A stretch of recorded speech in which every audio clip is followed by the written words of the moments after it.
Hello my dear students, स्वागत है आपका हमारे इस YouTube channel MPSC study hub में। कैसे हैं आप लोग? आई होप आप लोग बहुत अच्छे होंगे। तो बहुत दुख है हमें कि एक दिन का लैगिंग हो गया।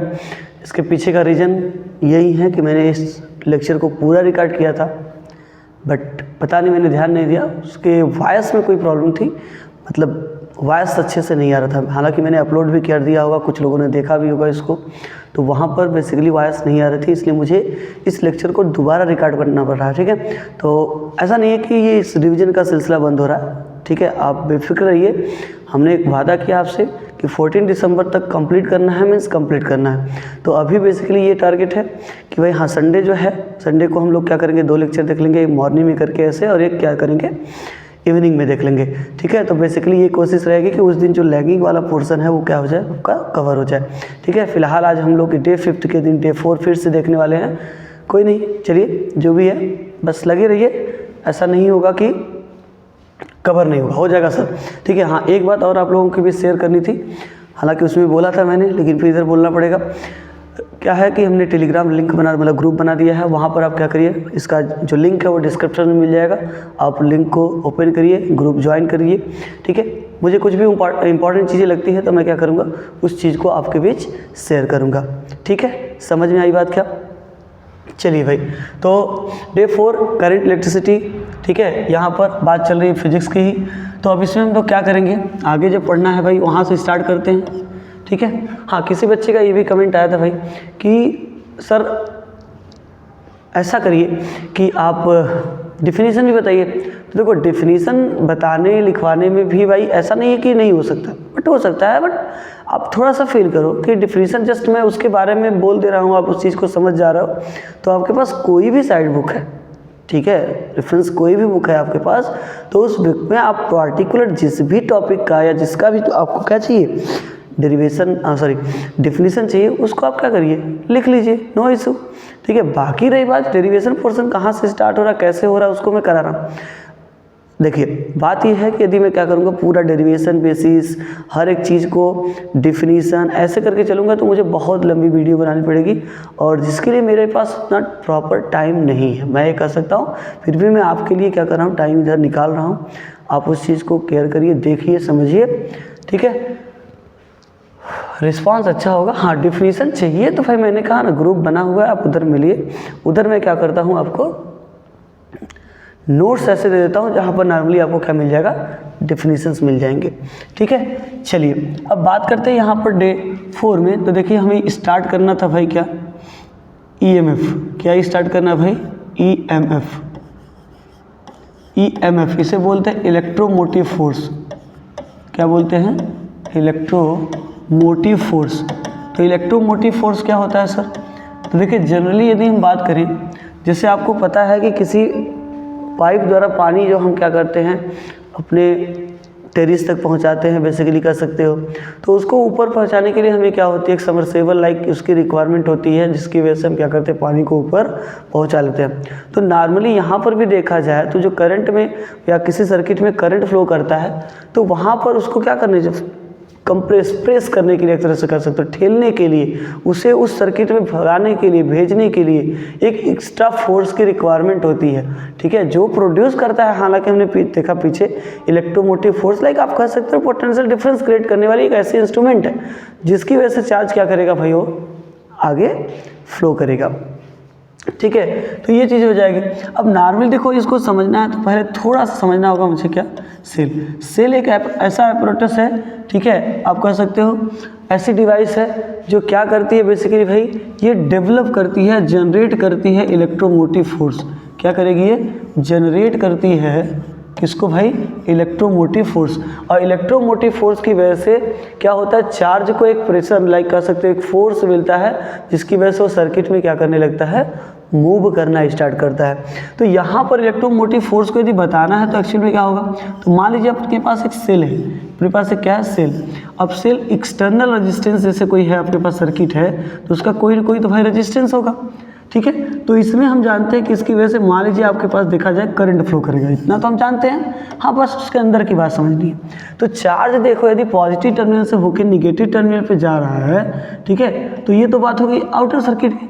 लेकिन अंदर भी मैं बात करूँ, सेल के अंदर भी वो मूव कर रहा है, सेल के अंदर भी मूव कर रहा है, तो वहाँ पे क्या सिस्टम होगा कि आप बोल सकते हो पूरे सर्किट में, विद इन सेल, पूरे सर्किट में या सेल को आप इंक्लूड कर लीजिए, तो उसके करस्पॉन्डिंग जो यूनिट चार्ज के लिए टोटल वर्क डन होता है ना, उसे हम लोग क्या बोलते हैं भाई, उसे बोलते हैं ईएमएफ। ठीक है, मतलब मैं ये कहना चाह रहा हूँ, तो मान लो आपने क्या किया, पॉजिटिव टर्मिनल से निगेटिव टर्मिनल की तरफ क्यू चार्ज शिफ्ट किया, तो वो क्यू चार्ज पॉजिटिव से निगेटिव पे आ गया, निगेटिव से फिर अंदर सेल के अंदर, निगेटिव से कहाँ चला जाए भाई, पॉजिटिव पे। तो जो टोटल वर्क डन हो रहा है क्यू को मूव करने में, वो मान लीजिए कितना है सर, W है। तो यूनिट चार्ज के लिए कितना हो जाएगा सर, तो यूनिट चार्ज के लिए आप बोलोगे सर W बाई कितना हो जाएगा, Q। तो इस W बाई Q को हमने पीछे भी देखा था कि इसको तो सर पोटेंशियल भी बोलते हैं। हाँ, तो वैसा ही है, मतलब आप कह सकते हो पोटेंशियल, मैंने कहा ना एक ऐसा पोर्शन है जो इलेक्ट्रोमोटिव फोर्स लाइक क्या है, पोटेंशियल डिफरेंस क्रिएट करना है। ठीक है, तो यहाँ से W बाई बी Q जो है उसे E से डिनोट कर सकते हो, E इज इक्वल टू कितना हो जाएगा, W बाई Q। ये हो जाएगा हमारा इलेक्ट्रोमोटिव फोर्स। ठीक है, इसकी यूनिट भी देखोगे तो जूल पर कुलाम है, या ये कह सकते हो कि SI यूनिट की यदि बात किया जाएगा तो आप नॉर्मली क्या बोल सकते हो सर, आप बोल सकते हो क्या, वोल्ट, कि इसकी यूनिट क्या होती है, वोल्ट होती है। समझ गए कि नहीं, बोलो सर, क्लियर है, इसमें इससे ज़्यादा आपको कुछ समझने की रिक्वायरमेंट नहीं है। ठीक है, हाँ, आगे यदि थोड़ा सा इसमें बढ़ जाए तो हमें एक वर्ड और समझना है, क्या, टर्मिनल पोटेंशियल डिफरेंस। आगे देखो क्या आ गया, टर्मिनल पोटेंशियल डिफरेंस। अभी टर्मिनल पोटेंशियल डिफरेंस क्या है सर, टर्मिनल पोटेंशियल डिफरेंस को समझना है तो इसको कैसे समझने की बात है भाई। तो देखो अभी हमने कहा कि चार्ज को जो फ्लो कर रहे हो positive terminal to negative terminal और फिर विद इन सेल, सेल के अंदर भी चले जा रहे हो, तो अभी हमें क्या करना, वो वर्क डन देखना टर्मिनल टू टर्मिनल, मतलब यूनिट चार्ज को पॉजिटिव टर्मिनल से निगेटिव टर्मिनल तक ले जाने में जो वर्क डन होगा उसे हम क्या बोल देंगे भाई, उसे बोलेंगे टर्मिनल पोटेंशियल डिफरेंस। तो इस बार मान लीजिए क्यू चार्ज फिर लेके जा रहे थे, तो इतना तो छोड़ दिए भाई, इतना छोड़ दिए तो वर्क डन भी क्या हो जाएगा, कुछ अलग आएगा। तो मान लेते वर्क डन कितना है, W डैश, तो 1 कूलम के करस्पॉन्डिंग जो चार्ज वर्क डन आएगा वो कितना हो जाएगा, तो W डैश बाई कितना हो जाएगा, Q। इस W डैश बाई Q को हम क्या बोलेंगे, टर्मिनल पोटेंशियल डिफरेंस। मतलब यहाँ पर हो जाएगा V is equal to W by Q। क्या हो जाएगा, V is equal sorry W dash by Q। अब इसमें नॉर्मली ऑब्जर्व करोगे तो इस केस में हमें क्या फील आएगा कि सेल के अंदर भी हमें देखना था, सेल के अंदर दिख रहा था, इस तरीके से कर सकते हो सर, W की जो वैल्यू होगी ना वो ग्रेटर होगी, क्योंकि सेल के अंदर तक भी आता है, लेकिन W डैश सेल के बाहर मतलब टर्मिनल टू टर्मिनल है, तो उसकी वैल्यू क्या होगी, कम होगी। यदि Q से डिवाइड कर देते हो तो आपको क्या फील आएगा सर, W बाई Q, इधर कितना हो जाएगा, W डैश बाई Q। अब नॉर्मली देखा जाए W बाई Q को हमने क्या बोला था, E, क्या बोला, E, और यहाँ W डैश बाई Q को क्या बोल दोगे, फिर V बोल दोगे। तो ये देखने मिल रहा है कि इलेक्ट्रोमोटिव फोर्स की जो वैल्यू है वो टर्मिनल पोटेंशियल डिफरेंस से क्या है, ग्रेटर है। बोलो हाँ या ना, बोलो। मतलब यहाँ पर क्या दिख रहा है, टर्मिनल पोटेंशियल डिफरेंस और EMF एक जैसे है लेकिन वो पूरे सर्किट में है विद इन सेल, तो EMF है, और टर्मिनल टू टर्मिनल है तो हम लोग क्या बोलेंगे, टर्मिनल पोटेंशियल डिफरेंस। क्लियर हो गई क्या बात, कोई तकलीफ नहीं, ठीक है। चलिए अब आगे इसमें बढ़े, देखो तो थोड़ा सा इसमें और भी एक वर्ड है, क्या है वो, इंटरनल रेजिस्टेंस। क्या है भाई, इंटरनल रेजिस्टेंस। अब इंटरनल रेजिस्टेंस क्या होता है, ये होता है भाई किसी सर्किट का नहीं, किसी भी सेल या बैटरी का हो सकता है। इंटरनल रेजिस्टेंस की बात करेंगे तो हम पढ़ेंगे किसका, ऑफ सेल, ठीक है, इंटरनल रेजिस्टेंस ऑफ सेल। अब नॉर्मली देखो मैंने क्या बोला कि भाई यहाँ पर जो हम देख रहे हैं कि मान लीजिए अपने पास एक सेल है, तो इसके बगल में एक छोटा सा रेजिस्टेंस ऐसे दिखा दीजिए, इसका EMF हम दिखा सकते हैं E है, और इसका रेजिस्टेंस कितना है भाई, इंटरनल रेजिस्टेंस जो मान रहे हो कितना है, स्मॉलर, और ये भाई हो गया एक्सटर्नल रेजिस्टेंस R। ठीक है क्या, देखो पार्टिकुलर इंटरनल रेजिस्टेंस की बात करें तो आप इसको समझो केवल यहाँ पर, ठीक है, कि मैंने कहा चार्ज यदि मान लो पॉजिटिव से निकल कर निगेटिव पे गया, फिर निगेटिव से जब इस पे जा रहा होगा तो इसके अंदर भाई क्या है, इलेक्ट्रोलाइट्स, इसके अंदर क्या है, इलेक्ट्रोलाइट्स है। तो इलेक्ट्रोलाइट्स भी यहाँ पर क्या करेंगे, रजिस्ट करते हैं, क्या करेंगे, रजिस्ट करते हैं, resist to flow of charge, flow of charge between the plates, charges between the क्या बोल सकते हो सर, प्लेट, ठीक है। तो इस वाले को हम क्या बोलेंगे भाई, इसी को हम बोल देंगे इंटरनल रेजिस्टेंस। ये जो अपना हो जाएगा उसे क्या बोलेंगे, इंटरनल रेजिस्टेंस। तो इसके अंदर जो पोटेंशियल खत्म हो जाती है, खर्च होगी, भाई करंट फ्लो कर रहा है, करंट तो यहाँ भी फ्लो करेगा ना, कि इसके अंदर चलो करंट आई मान लेते हैं, तो करंट इसके अंदर भी फ्लो कर रहा है बेसिकली, तो उसके करस्पॉन्डिंग आपको क्या फील आएगा भाई, कि यहाँ पर पोटेंशियल ड्रॉप दिखने को मिलेगा। मतलब ऐसा पोटेंशियल जो आउटर सर्किट में यूज नहीं हो रहा है। भाई हम तो ईएमएफ ई दे रहे थे तो उसे टोटली वर्क होना चाहिए था, लेकिन हम कह रहे आउटर टू आउटर वाले में टर्मिनल टू टर्मिनल कम दिखने मिल रहा है वर्क डन, और अंदर वर्क डन ज़्यादा दिख रहा है। इसका मतलब वो वर्क डन बाकी एक्स्ट्रा कहाँ जा रहा है, तो एक्स्ट्रा जा रहा है इसके इंटरनल रेजिस्टेंस की वजह से, जो हीट में कन्वर्ट हो जाती है। किसमें कन्वर्ट हो जाती है, हीट में बेसिकली, जिसकी वजह से इसका टेम्परेचर क्या होने लगता है, इंक्रीज होने लगता है। तो यहाँ पर आप कह सकते हो सर एक नया खेल या एक नया वर्ड आ जाएगा, क्या, पोटेंशियल ड्रॉप। यही कर लेते हैं, पोटेंशियल ड्रॉप, मतलब ऐसा पोटेंशियल जिसको हम आउटर सर्किट में यूज नहीं कर पाते हैं, ठीक है। ऐसा पोटेंशियल जिसको हम आउटर सर्किट में यूज नहीं करते, वो पोटेंशियल सर्किट के सेल के अंदर ही क्या होता है, खत्म होता है, यूज होता है, तो उसे हम लोग क्या बोलेंगे, पोटेंशियल ड्रॉप। अब ओम्स लॉ से V equal to I R बोलते हैं, तो यहाँ पर भी पोटेंशियल ड्रॉप आई V dash is equal to क्या बोलेंगे, करंट यदि I है और इसका इंटरनल रेजिस्टेंस R है, तो V dash is equal to क्या हो जाएगा सर, I इंटू आर, ठीक है क्या।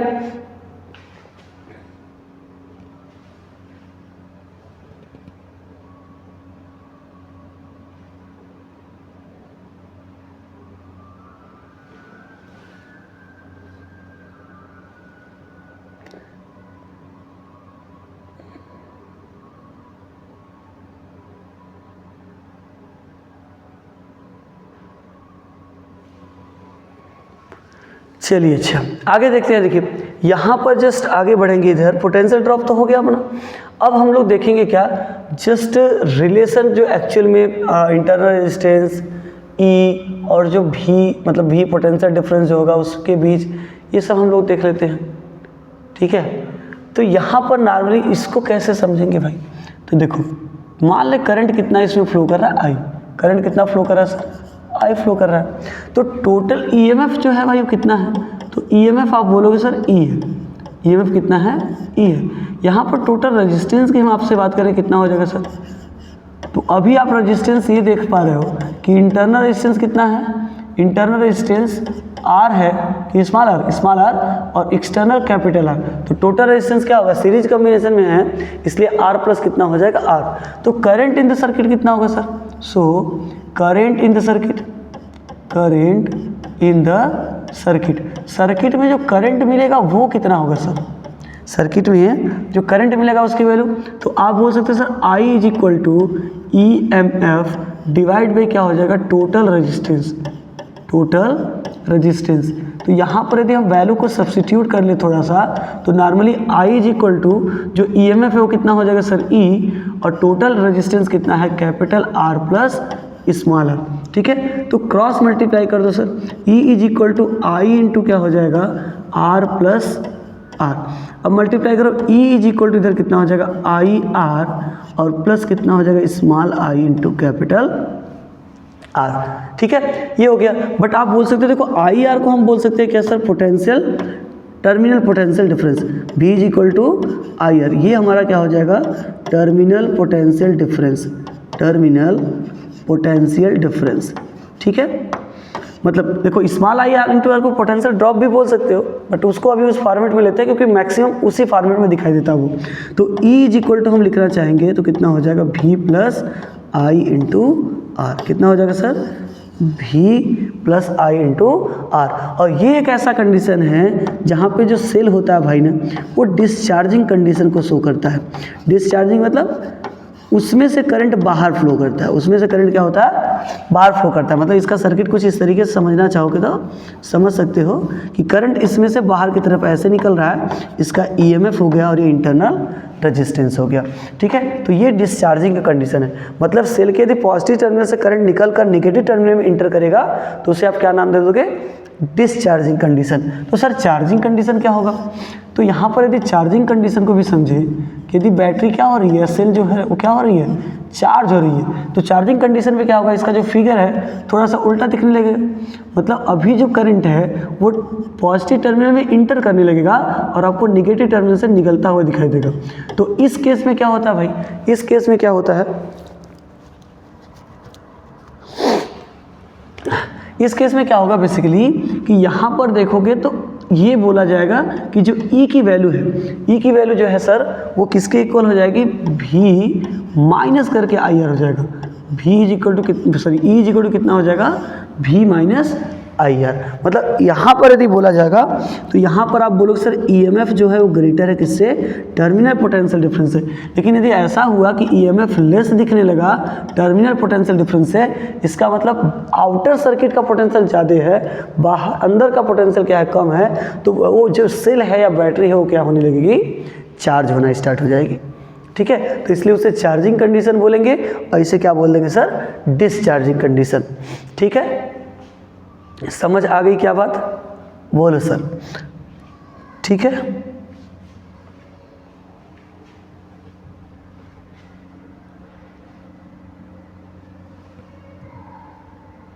चलो भाई आगे बढ़ते हैं।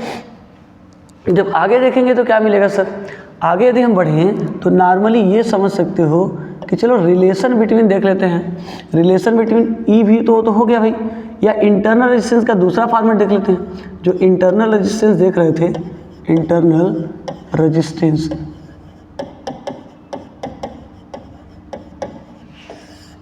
यहाँ पर ये जो वैल्यू हमने निकाला इसको आप ये भी बोल सकते हो क्या, रिलेशन बिटवीन, इसको ये भी बोल सकते हो रिलेशन बिटवीन, क्या बोलोगे, ई भी एंड आर। मतलब terminal potential difference, electromotive force और इंटरनल रेजिस्टेंस में क्या रिलेशन होगा, तो डिसचार्जिंग में ऐसा बोल देंगे, चार्जिंग की कंडीशन में ऐसा बोल देंगे। ठीक है, अभी देखते हैं इंटरनल रेजिस्टेंस का दूसरा फॉर्मेट।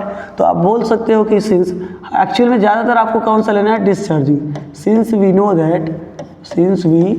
नो दैट, क्या जान रहे हो सर, तो आप जानते हो क्या, बोलो, E is equal to V plus I R, is equal to V plus क्या जान रहा है, आई आर। तो यहाँ पर देखो आई वाला टर्म ना जो हटा देना है, तो यहाँ पर पहले small I R is equal to लिखना चाहो तो कितना हो जाएगा सर, तो आप बोलोगे sir E minus B, small I R, तो कितना हो जाएगा E माइनस बी। फिर आप बोलोगे but according to Ohm's law, यदि ओम्स लॉ के बेसिस पे यदि आप I की वैल्यू निकालते हो तो I इज इक्वल टू हम बोल सकते हैं क्या, V बाई आर, क्या बोल सकते हैं, V बाई आर। सो इस केस में कितना हो जाएगा सर, I के प्लेस पे V बाई आर इंटू हो जाएगा small r is equal to E minus B, क्या हो जाएगा, E माइनस बी। तो यहाँ से small r is equal to कितना मिल जाएगा, capital R divide by V into हो जाएगा E माइनस बी, क्या हो जाएगा, E माइनस बी। तो small r is equal to capital R, इस V को भाई अंदर ले लो, अंदर लेंगे तो E के भी नीचे चला जाएगा और V के भी नीचे चला जाएगा। तो नॉर्मली V के नीचे गया है तो भाई कट ही जाएगा, तब क्या हो जाएगा, कट जाएगा, निकल लेगा पतली गिरी पकड़ के। तो small r is equal to क्या हो जाएगा, capital R into E by V minus कितना हो जाएगा 1। ये हो जाएगा कैपिटल R, क्या बोल सकते हो सर, कैपिटल R और स्मॉल r के बीच रिलेशन,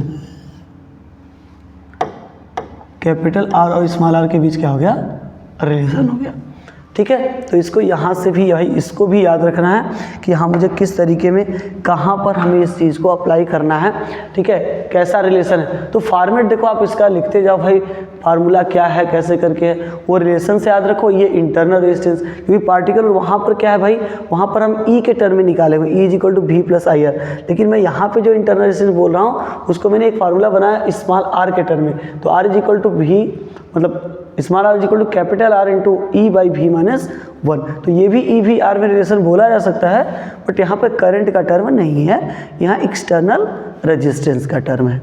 ठीक है सर, क्लियर हो गई क्या बात, तो बोलोगे हाँ सर। ठीक है, यहाँ तक चीज़ें आपको क्या होनी चाहिए, क्लियर होनी चाहिए। ठीक है, चलिए अब बात हम करेंगे किसकी, देखो सर्किट में करंट जो हम लोग पढ़ रहे थे, तो नॉर्मली यदि देखा जाए थोड़ा सा, अब इसको कैसे समझ सकते हो या थोड़ा अलग चीज़ क्या देखने मिल सकता है, तो हमने अभी देखा किसका, डिस्चार्जिंग कंडीशन, किसको देखा, डिस्चार्जिंग कंडीशन। Discharging condition. तो डिस्चार्जिंग कंडीशन में हमने क्या लिखा सर? तो आप कहोगे sir E is equal to हमने लिख दिया क्या? V plus I R. क्या लिख दिया? V plus I R. और इसी केस को यदि नॉर्मली समझा जाए तो वहाँ से हमने जो करंट निकाला ना, जो करंट निकाला वो कैसा आया सर?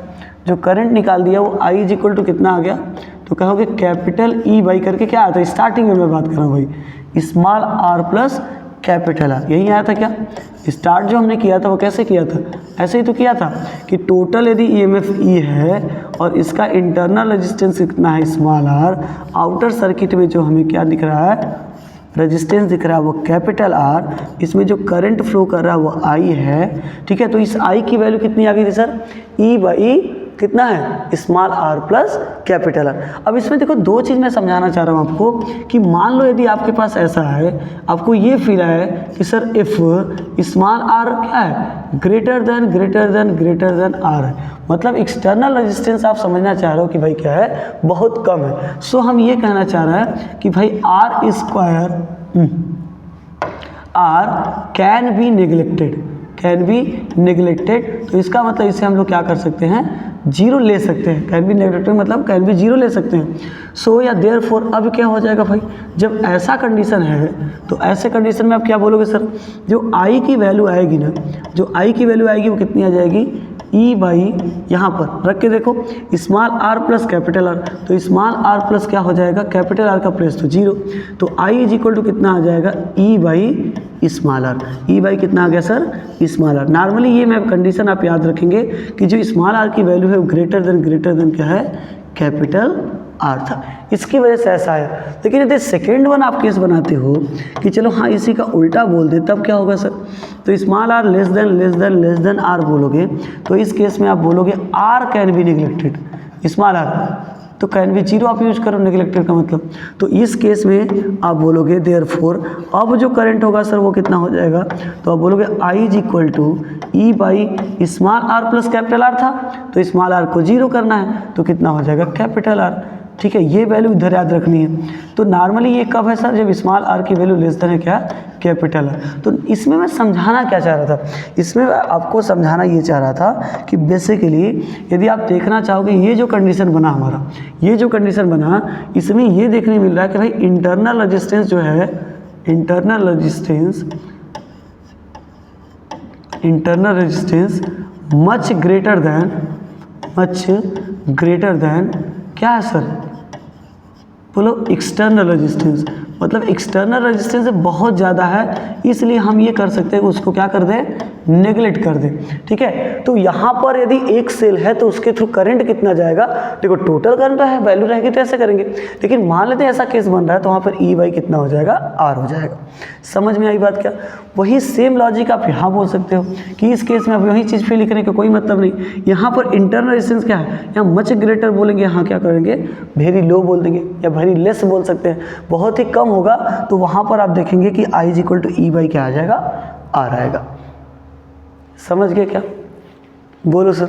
तो ये नॉर्मली यहाँ पर इस कंडीशन को भी समझा जा सकता है।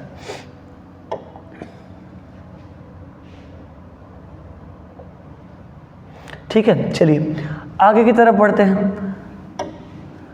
आगे की तरफ बढ़ेंगे तो वहाँ पर क्या है भाई? वहाँ पर यदि देखा जाए नॉर्मली तो कुछ नहीं है, सिंपली देखिए आगे बढ़ेंगे तो क्या देखने मिलेगा भाई? Combination of register. क्या देखना है हमें देखना है कॉम्बिनेशन ऑफ, सॉरी रजिस्टर नहीं, क्या देखेंगे हम लोग? सेल। रजिस्टर तो भाई टॉपिक में है नहीं, ठीक है, फिर भी उसका फार्मूला याद रखना है। तो यहाँ पर बात करेंगे कॉम्बिनेशन ऑफ सेल। अब वो जो पीछे हमने पढ़ाया ना भाई, थोड़ा उसका यूज इधर करेंगे। ठीक है, क्यों हम कॉम्बिनेशन करेंगे? तो कॉम्बिनेशन ऑफ सेल, कॉम्बिनेशन करने की रिक्वायरमेंट क्यों है भाई? कॉम्बिनेशन करने की रिक्वायरमेंट ये है कि हमें सर्किट में चाहिए एक प्रॉपर करंट। तो प्रॉपर करंट पाने के लिए हम क्या करेंगे? सेल को कंबाइंड करेंगे। तो जैसा रिक्वायरमेंट होगा, जैसे कि करंट में क्या होगा, आउटर सर्किट में रेजिस्टेंस ज़्यादा है, आउटर सर्किट में लेस है, उसके बेसिस पे हमें ईएमएफ जो प्रोड्यूस करनी है उस ईएमएफ को किस तरीके से यूज करना है या लेना है। तो नॉर्मली वही चीज़ हम यहाँ करने जा रहे हैं कि कॉम्बिनेशन ऑफ सेल देखेंगे किसके लिए भाई? मतलब एक प्रॉपर ईएमएफ को गेन करने के लिए। तो इसमें जो दो भाई होते हैं, दो टाइप का आपका क्या हो जाता है, कम्बिनेशन होता है। कितने टाइप का होगा, दो टाइप का। तो फर्स्ट वन यदि बात करोगे तो भाई सीरीज कम्बिनेशन, क्या है, सीरीज कम्बिनेशन। और सीरीज देखो कम्बिनेशन ऑफ सेल का मतलब ये भी बोल सकते हैं सर ये बैटरी बन जाएगा। क्या बन जाएगा, बैटरी, मतलब कंबाइन करने से क्या बनेगा, ये बैटरी बनेगा। तो एक सीरीज कम्बिनेशन हो गया सर। अब सीरीज कम्बिनेशन में क्या करना है आपको, तो नॉर्मली यहाँ पर देखेंगे कि मान लीजिए अपने पास एक सेल है, ठीक है, तो इस सेल का आप क्या करोगे, निगेटिव टर्मिनल, ठीक है, किसी दूसरे सेल के पॉजिटिव टर्मिनल से, फिर इस सेल का निगेटिव टर्मिनल किसी तीसरे सेल के पॉजिटिव टर्मिनल से। ऐसे करते हुए हम कहाँ तक चले जाएंगे भाई, मान लो n सेल अप्लाई कर रहे हो तो n सेल ऐसे लग जाएंगे। अरे बोलो, अब फिर इसे किसी आउटर सर्किट या कर सकते हैं लोड रेजिस्टेंस RL में अटैच कर देंगे। की लगाना है तो लगा दीजिए। अब मान लीजिए यहाँ पर जो EMF लिख रहे हैं भाई, इसका EMF E1 है, इसका EMF कितना है E1, इसका EMF कितना है E2, इसका EMF कितना है E3 और इसका EMF कितना है सर E4। यहाँ पे जो रेजिस्टेंस है वो R1 है इंटरनल, यहाँ पर R2 और यहाँ पर R3। करंट मान लेंगे कितना है भाई I। तो मेन टारगेट हमारा करंट ही है भाई, कि करंट कितना फ्लो करेगा सीरीज कम्बिनेशन और पैरेलल कम्बिनेशन में। ठीक है, ये दिख रहा है क्या, थोड़ा सा कलर चेंज किया तो चलो ठीक ही है, जो भी है थोड़ा क्वालिटी अभी उतना अच्छे से नहीं आ रहा। ठीक है, वाइट ही करके चलते हैं। अब यहाँ पर देखिए, यदि मैं बात करूँ टोटल जो आपके पास क्या दिखेगा भाई, टोटल जो EMF दिखेगा वो कितना हो जाएगा, तो उसे आप लिख सकते हो E इक्विवेलेंट। तो सीरीज कम्बिनेशन याद रखो भाई, नॉर्मली आपको क्या कर देना, ऐड कर देना है, सबको क्या कर देना, ऐड कर देना, E1 plus E2 plus E3 कहाँ तक भाई, तो आप बोल सकते हो सर EN तक। कहाँ तक कर देंगे, EN तक कर देंगे। ठीक है, ऐसे ही यदि टोटल इंटरनल रेजिस्टेंस की बात करें, टोटल इंटरनल रेजिस्टेंस पहले देख लें। तो टोटल इंटरनल रेजिस्टेंस क्या होगा, वो आप कैसे निकालोगे, तो भाई ये भी देख रहा हूँ रेजिस्टेंस सब किस कम्बिनेशन में होंगे, सीरीज कम्बिनेशन में। तो हमारा जो R इक्विवेलेंट आ जाएगा, स्मॉल R इक्विवेलेंट। तो सीरीज कम्बिनेशन में तो सबको ऐड कर दो, R1 R2 R3 ऐसे करके RN, सर ये N होना चाहिए था, चेंज कर लेना भाई। ठीक है, तो यहाँ पर क्या हो जाएगा, आप बोलोगे R1 plus R2 plus R3 कहाँ तक सर, तो RN तक हो जाएगा क्या। अब इक्विवेलेंट रेजिस्टेंस कितना हो जाएगा, या total resistance in the circuit, total resistance in the circuit. तो अभी भाई नीचे हमें क्या दिख रहा है, हमें नीचे दिख रहा है लोड रेजिस्टेंस। तो ये इसके साथ किस कम्बिनेशन में, सीरीज कम्बिनेशन में ही तो है। जब सीरीज कम्बिनेशन में है तो जो लोड रेजिस्टेंस या टोटल रेजिस्टेंस आएगा वो R लिख सकते हो, R इक्विवेलेंट, और वो सीरीज कम्बिनेशन तो स्मॉल R इक्विवेलेंट और प्लस कितना हो जाएगा सर, बोलो कैपिटल R। ठीक है, सो करंट की जो वैल्यू आएगी वो कितनी हो जाएगी, so total current, so total current in the circuit. तो करंट जब निकालोगे तो नॉर्मली आप देखो क्या लिखोगे, I is equal to E equivalent divide by R equivalent. क्या लिखोगे, R इक्विवेलेंट। तो E इक्विवेलेंट कितना है भाई, अब इसको टोटल लिखना पड़ेगा। तो नॉर्मली इतना समझ लो कि इसको E1 plus E2 plus E3 ऐसे करके लिख सकते हो, कोई इशू नहीं है। ठीक है, बट अभी मैं ऐसे लिख रहा हूँ E इक्विवेलेंट, यहाँ पर R इक्विवेलेंट और प्लस कितना हो जाएगा, कैपिटल R। मतलब अलग अलग पहले निकाल लेंगे भाई, फिर वैल्यू सब्स्टिट्यूट कर लेंगे, क्या इशू है, इधर निकाल लेंगे फिर इसको यहाँ पे रख लेंगे। बट हमें जो पढ़ना है एक्चुअल में, उसमें इन सबको EMF को डिफरेंट नहीं लेना है। डिफरेंट नहीं लेना है तो क्या करोगे सर, उस केस में हम ये कर सकते हैं कि मान ले क्या, लेट जो EMF है वो सभी आपस में इक्वल है। E1 is equal to E2 is equal to E3 is equal to कहाँ तक सर, EN तक। और ये सभी के सभी किसके इक्वल है सर, कैपिटल E के। किसके इक्वल है, कैपिटल E के इक्वल है। तो यहाँ पर E इक्विवेलेंट अब कितना आ जाएगा, सो E इक्विवेलेंट कितना होगा, तो आप बोलोगे सर E को ऐड करेंगे n टाइम्स ना, n टाइम्स ऐड था ना, तो E प्लस E करके चलेंगे तो कितनी टाइम हो जाएगा सर, तो आप बोलोगे सर n टाइम्स। कितना हो गया ये, n टाइम्स। तो n टाइम्स को ऐड करोगे तो E इक्विवेलेंट जो आएगा वो कितना आ जाएगा, NE आ जाएगा। कितना आएगा, NE। ठीक है सर। अच्छा, आल्सो यदि मैं ये कहूँ, आल्सो लेट जो स्मॉल r है ये बीमर सेम है, मान लेते हैं रेजिस्टेंस भी सबका सेम है, तो R1 R2 R3 ये सब किसके इक्वल है भाई, ये इक्वल है R के, ठीक है, किसके इक्वल है, R के। सो R इक्विवेलेंट कितना हो जाएगा, स्मॉल R इक्विवेलेंट बोल के, तो स्मॉल R इक्विवेलेंट बोल सकते हो R प्लस R कहाँ तक सर, तो आप बोलोगे n टाइम्स तक। जब n टाइम्स तक है तो क्या होगा, यहाँ पर भी हमें ये देखने मिलेगा कि जो स्मॉल R इक्विवेलेंट है वो किसके इक्वल हो जाएगा, NR के। किसके इक्विवेलेंट हो गया सर, NR के इक्विवेलेंट हो गया, ठीक है क्या, बोलो हाँ सर। तो इसके करस्पॉन्डिंग यदि फिर हम क्या निकालें सर, इसके करस्पॉन्डिंग क्या निकाल लें, करंट निकाल लें, then current in the circuit, current in the circuit में करंट निकालेंगे, ठीक है, तो कितना हो जाएगा, तो आप बोलोगे सर क्या हो जाएगा, I इज इक्वल टू, अभी देखो निकाले थे E equivalent R equivalent plus capital R, तो E इक्विवेलेंट फार्मूला लिखना है तो लिख लो, कोई इशू नहीं, लेकिन E इक्विवेलेंट कितना आया था, NE डिवाइड बाई कितना हो जाएगा सर, स्मॉल R इक्विवेलेंट कितना था सर, बोलो, तो NR कितना है, NR प्लस आपका कैपिटल R, ये हो जाएगा सर्किट में सर करंट की वैल्यू। किस केस में सर, तो आप बोलोगे जब हम सीरीज कॉम्बिनेशन में क्या करेंगे, इसको कंबाइन करेंगे, ठीक है, क्लियर हो गई क्या बात। अब इसमें वही दोनों केस जो हमने स्टार्टिंग में यहाँ पर देखा था, ठीक है, स्टार्टिंग में ये जो देखा था कि कहाँ पर सिंगल सेल की वजह से कितना करंट फ्लो कर रहा है, सिंगल सेल की वजह से कितना करंट फ्लो कर रहा था, हमने देखा ना कहीं पर, हाँ ये देखा, ये अलग अलग केस, तो वही केस वहाँ पर भी बनाएंगे, वही केस वहाँ बनाएंगे और समझने का प्रयास करेंगे, हाँ सीरीज कॉम्बिनेशन करना कब का है और कब नहीं करना है, ठीक है, सीरीज कॉम्बिनेशन कब करना है और कब नहीं करना है, तो उसके लिए हमें क्या करना होगा सर,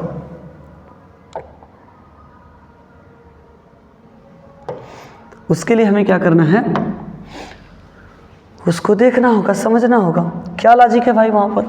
तो अभी मान लो अपने निकाला जो करंट की वैल्यू आई है, current in series combination, current in series combination, तो सीरीज कॉम्बिनेशन में जो करंट हम लोगों ने निकाला वो क्या आया भाई, तो आप ये कह सकते हो सर, हमें ये देखने मिल सकता है कि जो I की वैल्यू आ रही है ना वो कितनी आई सर, I की वैल्यू कितनी आ रही है, तो आप बोलोगे, बोलो कैपिटल E क्या हो रहा है भाई, NE divide by N small R plus capital R, N small R plus capital R।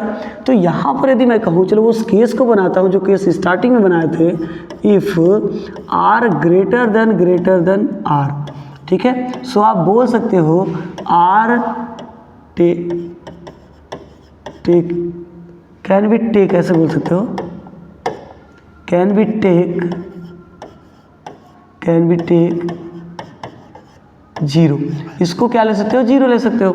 Since इस केस में I इज इक्वल टू कितना हो जाएगा sir, NE by NR plus zero, तो I इज इक्वल टू कितना आ गया sir, NE by NR, तो N से N तो कैंसिल सर, तो I इज इक्वल टू कितना बचा, E बाई स्मॉल R, क्या बचा, E बाई स्मॉल। इतना सेल लगाने के बाद भी सर, N सेल लगाया हमने, इसकी वजह से कितना करंट आ रहा है, E बाई R। अब सोच के देखो उस वाले पेज पे हमने क्या देखा था कि यहाँ पर यदि सिंगल, यदि आपके पास क्या होगा सेल है तो उसकी वजह से करंट कितना आ रहा है, E बाई R। तो एक सिंगल सेल भी उतना करंट प्रोवाइड कर रहा है और आप N सेल लेके चल रहे हो तो वो भी उतना करंट प्रोवाइड कर रहा है, तो बोलो क्या फ़ायदा, कोई फ़ायदा है क्या, नहीं फ़ायदा है। तो हम कहेंगे सर इन दिस केस, ठीक है, क्या बोल देंगे, in this case the current is equivalent, current is equivalent as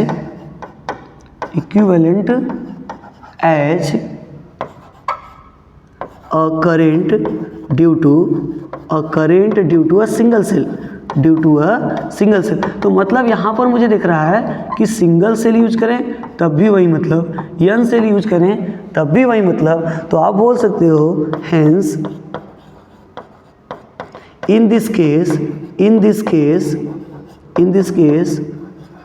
we do not combine cells in series combination, मतलब यदि ऐसा कंडीशन मतलब सर कि इंटरनल रेजिस्टेंस बहुत ज़्यादा है एक्सटर्नल रेजिस्टेंस कंडीशन पे, तो उस केस में आपको क्या करना है, सेल को कभी भी सीरीज कॉम्बिनेशन में कंबाइन नहीं करना है। चलो सर दूसरा केस पकड़ते हैं। तो दूसरा केस क्या था भाई, दूसरे केस की यदि बात करोगे तो यहाँ पर आप बोलोगे सर इफ़ स्मॉल आर की वैल्यू लेस देन क्या हो जाए, कैपिटल आर। ठीक है, तो इस केस में क्या करोगे सर, स्मॉल आर को छोड़ दोगे। सो आप बोल सकते हो small r can be take zero. अब इस बार इसको जीरो ले लो समझने के लिए, तो जीरो लोगे देयरफॉर जो करंट आएगा वो कितना हो जाएगा सर, तो आप बोलोगे एन ई बाई यहाँ पर एन इंटू जीरो और प्लस कितना हो जाएगा आर। तो यहाँ आई इज इक्वल टू कितना बचेगा sir, n E by r. क्या बचेगा, एन ई बाई आर। तो यहाँ पर देखो थोड़ा सा ध्यान दो कि इस केस में क्या हो रहा है सर, सिंगल अपने के पास क्या था, सिंगल ईएमएफ था, मतलब सिंगल आपके पास क्या था भाई, सेल था, तो उसके करस्पॉन्डिंग जो करंट था I is equal to E by capital R था, ई बाई कैपिटल आर है। लेकिन इस केस में क्या देखने मिल रहा है कि हमारे पास जो करंट मिल रहा है वो ई बाई आर के साथ यन से मल्टीप्लाई है, मतलब यन टाइम्स करंट क्या हो गया, बढ़ गया। यन टाइम सर्किट में करंट क्या हो गया, बढ़ गया। तो इसका मतलब यह है कि यदि सर्किट में एक्सटर्नल रेजिस्टेंस की वैल्यू इंटरनल रेजिस्टेंस के कंपैरिजन में ज़्यादा है, ठीक है, तो उस केस में हम कौन सा कॉम्बिनेशन करेंगे, बोलो सर, सीरीज कॉम्बिनेशन। इसका मतलब है कि यहाँ से जो पॉइंट मिल रहा है वो क्या कर सकते हो, इन दिस केस, वहाँ पे जैसे लिखा हमने क्या कि in this case the current is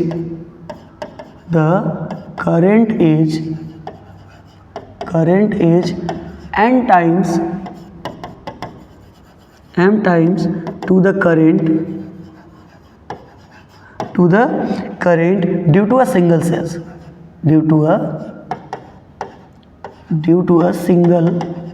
मतलब एक सिंगल सेल की वजह से जो करंट मिल रहा है उसका n टाइम्स यहाँ मिल रहा है। क्या मिल रहा है, n टाइम्स मिल रहा है। इसका मतलब क्या है कि हम यहाँ पर क्या करेंगे सर, इस कंडीशन में हमें क्या है, कौन सा कॉम्बिनेशन करना चाहिए, series combination. Hence in this condition, ठीक है ना, कंडीशन we combine cells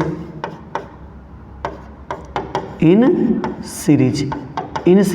अब ये याद कर लो तो इसके लिए पीछे वाला नहीं पढ़ने की जरूरत होगी। जैसे यहाँ पर नहीं कर रहे हैं, सीरीज नहीं कर रहे हैं, तो क्या करेंगे सर, पैरेलल करेंगे। कुछ तो लॉजिक होगा ना भाई, तो लॉजिक यूज कर लो कि हाँ ये जो चीज़ है वो जो यहाँ फॉलो नहीं हो रही वो दूसरे वाले में फॉलो हो जाएगी, जो यहाँ फॉलो हो रही है वो दूसरे वाले में फेल हो जाएगा। मतलब ऐसा होगा कि इस कंडीशन जब सीरीज कर रहे हैं तो बताओ पैरेलल करेंगे क्या, ऐसे माइंड सेट करके देखो भाई ना। जब सीरीज करें तो सीरीज से अच्छा रिस्पॉन्स मिलेगा तो पैरेलल में करेंगे, अच्छा रिस्पॉन्स नहीं मिलेगा तो नहीं करेंगे। तो यही बात है ना कि अब इस सिचुएशन को याद रखो, एक अच्छे से कर लोगे देन दूसरा ऑटोमेटिक क्या होगा आपके माइंड में क्लियर रहेगा, ठीक है ना। चलो अब आगे चलते हैं भाई। जब आगे चलेंगे तो वहाँ पर क्या सिस्टम हो जाएगा, बोलो। अब इसकी बात करेंगे पैरेलल कॉम्बिनेशन की। किसकी बात करनी है भाई, पैरेलल कॉम्बिनेशन की।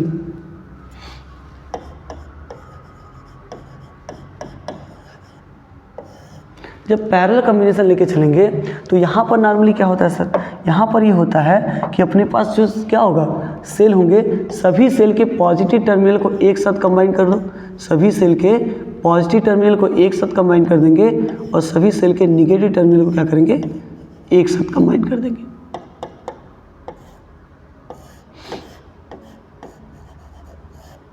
तो यहाँ पर मान लीजिए इसका EMF E1 है, इंटरनल रेजिस्टेंस R1, इसका EMF E2 है, इंटरनल रेजिस्टेंस R2, ऐसे है, ठीक है। और ऐसे आगे बढ़ते जाएं तो इसका EMF EN है और इक्विवेलेंट जो इंटरनल रेजिस्टेंस है वो कितना है, RN। तो ये इसका हमने क्या कर दिया भाई, निगेटिव का निगेटिव के साथ सभी को कर दिया, पॉजिटिव को पॉजिटिव के साथ। इसके बाद आप क्या करोगे, एक आउटर सर्किट में लेके चले जाओगे जहाँ पर एक लोड रेजिस्टेंस बोल सकते हो, कितना है R। इसमें करंट कितना फ्लो कर रहा है, अब भी I। तो इस I की वैल्यू हमें फिर क्या करनी है, फाइंड आउट करनी है, ठीक है सर। समझ में आ गई क्या बात, देखो अब हम लोग क्या करेंगे, फिर वही बात कि इसमें इक्विवेलेंट जो रेजिस्टेंस होगा वो क्या होगा, या करंट जो होगा, सॉरी ईएमएफ जो होगा वो कितना होगा। तो यदि इक्विवेलेंट ईएमएफ निकालते हैं, क्या निकालते हैं, इक्विवेलेंट ईएमएफ। देखो लॉजिक क्या है भाई, ये पैरेलल में है तो इसके क्रॉस ईएमएफ तो सेम ही होना चाहिए ना।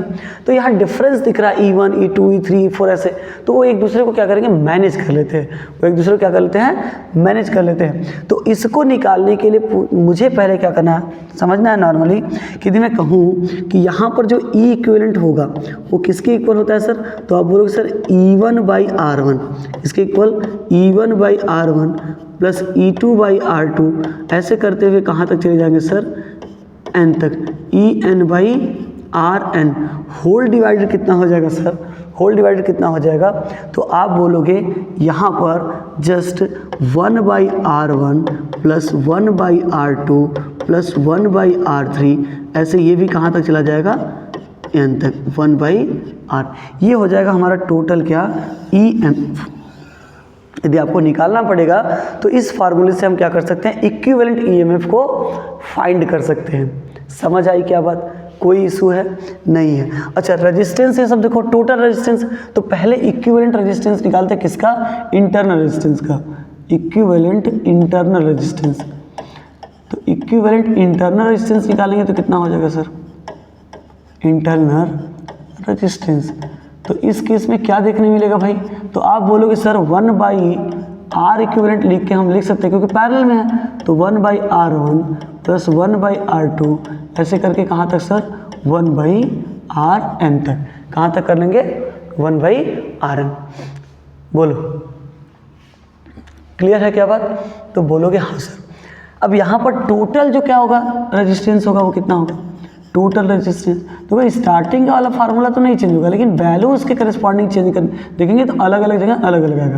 तो आर इक्विवेलेंट ये क्या होगा, ये इस वाले के साथ ये वाला पोर्शन सीरीज में है कि पैरेलल में, तो आप बोलोगे सर सीरीज में। तो यहाँ पर जो आएगा वो कितना आएगा, आर इक्विवेलेंट प्लस कितना हो जाएगा, कैपिटल आर। सो करंट कितना हो जाएगा भाई, करंट कितना हो जाएगा, तो आप करंट बोलना चाहोगे तो I इज इक्वल टू, देखो फार्मूला वहीं लिख के छोड़ दो भाई, कि E इक्विवेलेंट डिवाइड बाई कितना हो जाएगा, R इक्विवेलेंट। इसको ब्रेक करना चाहोगे तो भाई बहुत लंबा दिखेगा देखने में, तो इसको भड़कील सा मत बनाओ, बस इसको लिख लो, R इक्विवेलेंट प्लस कितना हो जाएगा, कैपिटल R। ये हो जाएगा क्या भाई, करंट। ठीक है, लेकिन सर फोकस हो कि भाई भाग रहे हो तुम लोग, इतना बोरिंग भी नहीं है, लेकिन नॉर्मली बस कंसंट्रेट करना भाई, इस समय मौज मस्ती का टाइम नहीं है। बेसिकली आपको क्या करना, पूरे डेडिकेशन के साथ सॉल्व करते चलना है। ठीक है, आ रहा है तो बढ़ते चलो, आ रहा है तो बढ़ते चलो, कोई इशू नहीं है भाई। हमारा टारगेट है कहाँ पर, हमारा टारगेट कहाँ पर है, हमारा टारगेट है भाई रिजल्ट पर। ठीक है, तो रिजल्ट पे टारगेट था तो रिजल्ट वाली काम करेंगे। ऐसा नहीं कि हाँ चलो भाई एक ही चीज़ को आधे घंटे से लपेटे हुए जैसे लग रहा है, तो बहुत लंबा नहीं वीडियो बनाने की जरूरत है, छोटे मोटे वीडियो बनाओ भाई, उसमें आपका पूरा डाउट क्या हो जाए, क्लियर हो जाए, वो इनफ है। ठीक है, अभी यहाँ पर क्या करना है, मान लेते कि फिर यहाँ पर पिछले जैसा कि यदि ऐसा हो जाए कि sir E1 is equal to E2 is equal to E3 करके, यदि मैं कहूँ EN भी इक्वल है एक दूसरे के, तो यहाँ पर मान लेते किसके इक्वल है सर, ई के, किसके इक्वल है, ई के। And also R1 is equal to R2 is equal to R3 is equal to कहाँ तक है सर, बोलो Rn तक है, कहाँ तक है, Rn, और ये भी किसके इक्वल है सर, R के। सो आप सोचो, ई इक्विवेलेंट कितना हो जाएगा सर, ई इक्विवेलेंट कितना हो जाएगा, तो आप बोलोगे सर यहाँ पे रखो E/R, कितना लिखोगे, E/R, हर जगह हो जाएगा क्या, E/R, आगे भी हो जाएगा, तो मतलब कितनी टाइम होगा, n तक गए थे तो कितना बोलोगे, n टाइम्स, कितना बोल दोगे sir, n times. Whole divided ये कितना है, 1/R 1/R 1/R, ये भी n टाइम्स है, 1/R plus 1/R plus dot dot dot करके क्या बोल देंगे, n टाइम्स। ठीक है, बोलो, मतलब वहाँ रखेंगे तो कुछ ऐसा आएगा। तो यहाँ पर जैसे देखोगे कि ई इक्विवेलेंट जो आ रहा है वो कितना आ जाएगा सर, ई इक्विवेलेंट, तो यहाँ पर बोलोगे सर एन ई बाई कितना हो जाएगा, एन बाई कितना हो जाएगा सर, उल्टा हो गया, एन ई बाई कितना होगा, पहले तो आर, फिर होल डिवाइडेड कितना हो जाएगा सर, एन बाई आर। ठीक है, अब नज़दीक वाला नज़दीक के पास, दूर वाला दूर के पास लिखने से जो ई इक्विवेलेंट आएगा वो कितना आ जाएगा सर, ई इक्विवेलेंट आएगा कितना, बोल के देखो। तो n E by small r, n E by small r into ये आर चला जाएगा ऊपर या ना जाएगा नीचे, तो आर बाई कितना हो जाएगा सर एन, तो एन से एन कैंसिल, आर से आर कैंसिल, तो ई इक्विवेलेंट कितना आ जाएगा यहाँ पर, बोलो ई इक्विवेलेंट आ जाएगा ई। ठीक है क्या। अब ऐसे ही हम क्या करेंगे, आर इक्विवेलेंट निकाल लेंगे। आर इक्विवेलेंट कितना हो जाएगा, एंड आर इक्विवेलेंट, तो भाई आर इक्विवेलेंट देखोगे तो नॉर्मली पहले स्मॉल आर इक्विवेलेंट भी निकाल लेते हैं। स्मॉल आर इक्विवेलेंट कैसे करेंगे, तो 1 बाई आर इक्विवेलेंट वही आता है, नीचे हमने कर लिया है ये वाला पोर्शन, बस कर लेते हैं। लेकिन 1 by r plus 1 by r कितनी टाइम्स है भाई, तो आप बोलोगे सर एन टाइम्स, कितनी टाइम्स है, एन टाइम्स। तो 1 बाई आर इक्विवेलेंट जो आएगा वो किसके इक्वल होगा, एन बाई स्मॉल आर। तो आर इक्विवेलेंट जितना दिखेगा वो होगा स्मॉल आर बाई एन। इसी में लिख देते हैं भाई। सो आर इक्विवेलेंट कितना हो जाएगा, तो आप बोलोगे ये किसकी वैल्यू कितनी थी भाई, आर इक्विवेलेंट प्लस आर, तो आर इक्विवेलेंट कितना है स्मॉल आर बाई एन और प्लस कितना है कैपिटल आर। तो इसको सॉल्व करेंगे तो कैपिटल आर इक्विवेलेंट जो आएगा वो small r plus n into capital R divide by n, ये आ गया। So current in the circuit, now current in the circuit, current in the circuit, तो सर्किट में करंट भाई कितना आ गया, तो आप बोलोगे sir I is equal to, क्या बोलोगे, I is equal to E equivalent by are equivalent plus r. तो या तो फिर यहाँ डायरेक्ट रख दो, तो ई इक्विवेलेंट कितना है सर, ई है, ई इक्विवेलेंट कितना है E, divide by are equivalent total कितना आ गया हमारा small r plus N R divide by small n, ये स्मॉल एन ऊपर चला जाएगा उड़कर, I इज इक्वल टू कितना हो जाएगा एन ई बाई कितना हो जाएगा are plus n into r. अब इसमें नाम में देखो हुआ क्या, इस बार हुआ कि जो एन आया है हमारा ना वो किसके साथ आया है, कैपिटल आर के साथ आया है। किसके साथ अलग आके, कैपिटल आर के साथ। ठीक है सर, समझ गए क्या। तो इतनी चीज़ें देखो भाई, ऐसा कुछ नहीं है कि भाई आपको जो समझना है, ठीक है, बहुत आसान वे से चल रहा है, बहुत धीरे धीरे चल रहा है ताकि चीज़ों को आप अच्छे से समझ पाओ, कर सको। ठीक है, चलो अब फिर उस कंडीशन को हम लोग देखते हैं, फिर उस कंडीशन को देखते हैं कि क्या था कैसे था। ठीक है, मतलब यहां पर हमने क्या देखा था सर, हमने देखा I इज इक्वल टू जो आ रहा है वो कितना है n E by small r plus N r, ये किस कॉम्बिनेशन में आ रहा है, तो आप बोलोगे सर पैरेलल कॉम्बिनेशन में। ठीक है, अब फिर वो हम लोग क्या करेंगे, कंडीशन लगाएंगे क्या, इफ़ यदि मुझे ऐसा दिख रहा है कि स्मॉल आर ग्रेटर देन क्या है कैपिटल आर, सो आप आर स्क्वायर, अब देखो इस बार नहीं उतना लिख रहे हैं, आर कैन बी 0, तो आप कह सकते हो सो या देयर फोर आई की वैल्यू कितनी आ जाएगी सर, एन ई बाई कितना हो जाएगा सर स्मॉल आर, कितना होगा small r plus n into 0। अब देखो इस बार वहाँ पर कितना आया था सर, वहाँ पर आया था ये ई बाई आर, लेकिन इस बार आ गया एन ई बाई आर, मतलब इस बार देखोगे तो एन टाइम्स मिलेगा, कितनी टाइम्स मिल जाएगा हमें, एन टाइम्स देखने मिलेगा। तो इसका मतलब क्या है कि जब एक्सटर्नल रेजिस्टेंस की वैल्यू कम होगी तो हम सीरीज कॉम्बिनेशन में देखेंगे तो कोई फायदा नहीं है।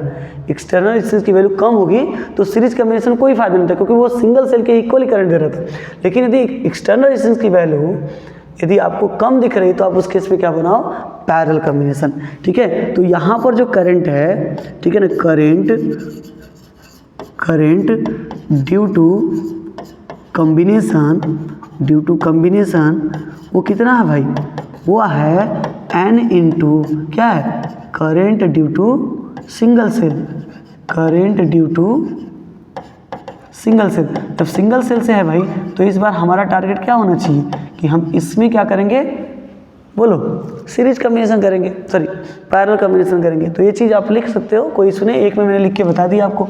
सेकेंड वन यदि चलते हो कि इफ़ मैं कहूँ कि स्मॉल आर की वैल्यू लेस देन क्या है, कैपिटल आर, तो इस बार क्या कर सकते हो भाई, स्मॉल आर को 0 कर सकते हो। इस बार किसको 0 कर दोगे, स्मॉल आर। सो आई की वैल्यू कितनी हो जाएगी, तो आप बोलोगे n E by small r की वैल्यू 0 करनी है, तो 0 plus N r. So I is equal to कितना हो गया sir, n E by n r. तो इस एन से n cancel, I is equal to कितना आ गया सर, ई बाई आर। तो इस बार फिर आ गया ना गड़बड़ी, यहाँ पर सिंगल सेल के करस्पॉन्डिंग आ गया, किसके करस्पॉन्डिंग आ गया, सिंगल सेल। तो यहाँ पर कह सकते हो current due to combination, current due to combination, वो किसके इक्वल आ रहा है भाई, ये किसके इक्वल आ रहा है, तो आप बोलोगे current due to a single cell, current due to a single cell. भाई दोनों आपस में इक्वल हैं, तो इसमें तो यदि कॉम्बिनेशन करना मतलब बेवकूफ़ी। भाई एक ही सेल से जो करंट मिल जाएगा उसमें n सेल हम लगा के क्या करने के क्या फ़ायदा होगा, कुछ फ़ायदा नहीं होगा। तो नॉर्मली ये चीज़ आप इतना अच्छे से समझ जाओ कि यदि इंटरनल रेजिस्टेंस की वैल्यू ग्रेटर हुई तो उस केस में सीरीज कॉम्बिनेशन, और यदि इंटरनल या एक्सटर्नल रेजिस्टेंस ग्रेटर हुआ तो उस केस में हम क्या करेंगे, सीरीज न करके क्या करेंगे, सॉरी पैरेलल न करके क्या करेंगे, सीरीज कॉम्बिनेशन। ठीक है क्या, बोलो सर, समझ गए, कोई इशू नहीं होगा भाई, होना ही नहीं चाहिए। ठीक है, तो अभी क्या करेंगे, अब हम लोग चलेंगे अगले टॉपिक पे, वो भाई जो बहुत इंपॉर्टेंट है एक तरह से, आपको पता भी होना चाहिए वो क्या है, तो वो है अपना टॉपिक, बोलो भाई वो कौन सा टॉपिक है, तो आप बोलोगे सर किरचॉफ लॉ। कौन सा टॉपिक है भाई, किरचॉफ लॉ।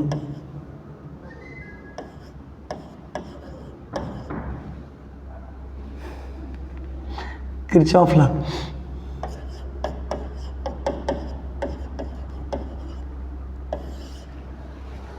तो यहाँ पर यदि हम क्या करते हैं, किरचॉफ लॉ को फाइंड आउट करते हैं, देखते हैं किरचॉफ लॉ को किस तरीके से देखेंगे। ठीक है, किरचॉफ लॉ की स्पेलिंग मिस्टेक लग रही है भाई मेरे को,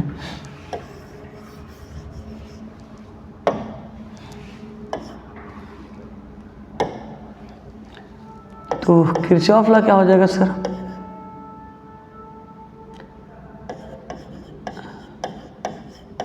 चलो भाई देख लेना, थोड़ा सा मस्त लग रहा है मुझे, ऐसा फील हो रहा है कि स्पेलिंग मिस्टेक है। Kirchhoff law sir, good, can I start now? Yes sir.